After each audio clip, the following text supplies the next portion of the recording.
안녕하세요. 핵심만 명쾌하게 짚어드리는 시간입니다. 오늘 우리가 살펴볼 이야기는 정말 흥미진진합니다. 바로 인공지능 기업 아크릴에 대한 건데요. 아니, 현금은 산더미처럼 쌓여 있는데 정작 사업으로는 돈을 못 벌고 있다? 이게 대체 어떻게 가능한 이야기인지 지금부터 한번 제대로 파헤쳐 보겠습니다. 자, 바로 이 문장, 이게 오늘 이야기의 모든 걸 말해줍니다. 불과 1년 전만 해도요, 이 회사는 재정적으로 거의 무너지기 직전이었어요. 그런데 바로 오늘 무려 414억 원이라는 어마어마한 현금, 이른바 실탄을 손에 쥐게 됩니다. 이 표를 한번 보세요. 와, 정말 극명한 차이가 느껴지시죠? 2024년 회사의 자본이 아예 마이너스가 된 완전 자본 잠식 상태였는데 딱 1년 만에 414억 원의 현금 부자가 됐습니다. 심지어 부채 비율도 믿기지 않을 정도로 낮아졌고요. 아니, 대체 어떻게 이런 마법 같은 일이 가능했을까요? 그리고 이게 정말 마냥 좋은 신호이기만 한 걸까요? 자, 그럼 이야기의 첫 번째 장으로 들어가 보죠. 바로 이 놀라운 재무적인 대반전. 아크릴이 어떻게 완벽하게 리셋 버튼을 누를 수 있었는지 그 비결을 한번 파헤쳐 보겠습니다. 2024년 말 기준으로 아크릴의 자본 총계는 보시는 것처럼 마이너스 203억 원이었습니다. 이걸 우리가 완전 자본 잠식이라고 부르는데요. 아주 쉽게 설명드리면 회사가 가진 자산을 몽땅 다 팔아도 빚을 다 못 갚는 상태. 그러니까 회사의 존립 자체가 위태로웠다는 뜻입니다. 이 그래프가 바로 그 기적을 한눈에 보여주는 증거입니다. 총자산은 133억에서 509억으로 그냥 폭발적으로 늘었죠. 반면에 총 부채는 336억에서 72억으로 뚝 떨어졌습니다. 비결은 크게 두 가지였어요. 첫째, 코스닥 시장에 상장하면서 새로운 자금을 대거 끌어모았고요.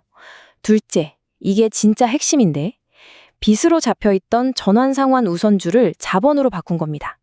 용어가 좀 어렵죠? 쉽게 말해서 나중에 주식으로 바꿔줄게 하고 받은 투자금인데 이걸 진짜 주식으로 전환시키면서 서류상에 있던 빚을 깨끗하게 지워버린 거죠. 바로 이 두 가지 전략으로 재무 구조를 완전히 리셋해버린 겁니다. 그리고 그 결과물이 바로 이 숫자입니다. 거의 414억 원에 달하는 현금. 이 막대한 현금은 아크릴에게 새로운 사업을 시도하고 또 버틸 수 있는 시간을 벌어준 아주 강력한 무기가 된 셈입니다. 자, 그럼 이제 질문을 좀 바꿔보겠습니다. 은행 계좌가 빵빵하다고 해서 사업도 튼튼하다고 말할 수 있을까요? 재무제표의 마법, 그 이면에 숨겨진 사업의 진짜 속살을 한번 들여다볼 시간입니다. 일단 긍정적인 신호가 아예 없는 건 아닙니다. 서류상의 이익, 그러니까 영업 손실의 규모는 전년도에 비해서 조금 줄어들면서 개선되는 듯한 모습을 보였어요. 하지만 여기서 진짜 중요한 질문을 던져야 합니다. 장부상 수처가 좋아지는 것과는 별개로 과연 이 회사의 핵심 사업이 스스로 현금을 만들어내고 있을까요? 바로 이 슬라이드가 그 질문에 대한 아주 충격적인 답변입니다. 한번 보세요. 장부상 손실은 줄었는데 실제 사업 활동을 하면서 빠져나간 현금은 마이너스 14억 원에서 마이너스 47억 원으로 오히려 3배 이상 급증했습니다. 이건 돈을 벌기는커녕 핵심 사업에서 현금이 훨씬 더 빠른 속도로 타들어가고 있다는 아주 명백한 경고 신호죠. 아니, 왜 이런 현상이 벌어지는 걸까요? 이 차트를 보시면 핵심적인 단서를 찾을 수 있습니다. 2025년 전체 매출의 28.3%, 그러니까 거의 3분의 1 가까이가 정부 보조금에서 나왔습니다.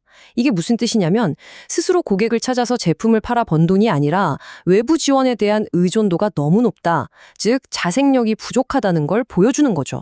자, 그렇다면 아크릴의 미래는 어떨까요?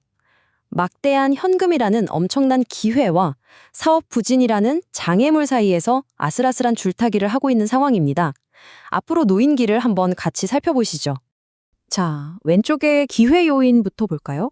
시장에 내놓을 새로운 디지털 의료기기도 준비되어 있고 코스닥 상장사라는 타이틀 덕분에 기업 고객을 상대할 때 신뢰도도 높아졌습니다.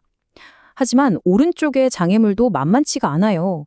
민간 기업 고객이 거의 없다는 점, 그리고 비싸게 인수한 자회사에서 시너지가 안 나면 30억 원의 영업권을 손실로 떨어내야 할 수도 있습니다.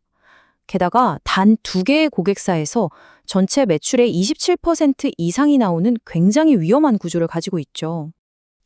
자, 그래서 우리는 앞으로 무엇을 지켜봐야 할까요?